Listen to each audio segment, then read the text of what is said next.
The Israeli military has resumed its ground operations in Gaza. This offensive began in mid-March 2025. The Israelis have retaken control of the Netzarim corridor. This corridor is a key route that separates North and South Gaza. Israeli Defense Minister Israel Katz issued a warning to Gaza residents. He warned of impending evacuations from battle zones. Katz suggested residents relocate elsewhere. This echoes controversial statements made by former U.S. President Trump. Gaza's border with Egypt remains closed. This prevents residents from leaving independently. A retired Israeli general revealed a controversial plan. This plan aims to make Gaza uninhabitable. Palestinians would be concentrated in humanitarian zones. They would then be offered voluntary transfer out of Gaza. This transfer would occur through the Kerem Shalom crossing. Destinations would be either Ashdod port or an airport near Eilat. The offensive aims to secure the release of remaining hostages. An Israeli official stated the attacks would continue. The goal is to free all hostages. 59 hostages are believed to remain in Gaza. Of these, 24 are presumed alive.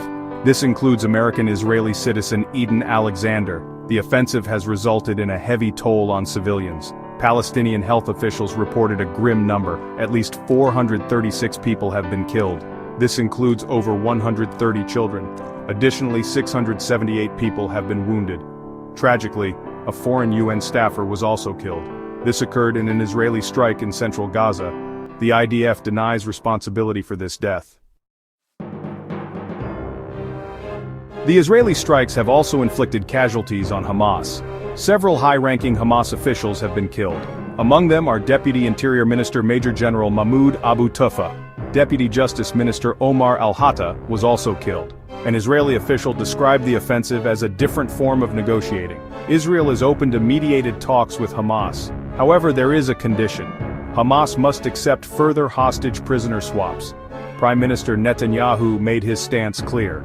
He stated that negotiations would only occur under fire. In Israel, the political climate is tense. Far-right Minister Ben Gvir rejoined Netanyahu's coalition. He advocates for stronger action in Gaza. A crucial budget vote is looming. The renewed offensive marks a collapse. The January 2025 ceasefire has failed. That agreement saw 33 Israeli hostages released. In exchange, 1,800 Palestinian prisoners were freed. The offensive has sparked protests in Israel. Families of hostages are among the protesters. They accuse the government of abandoning them.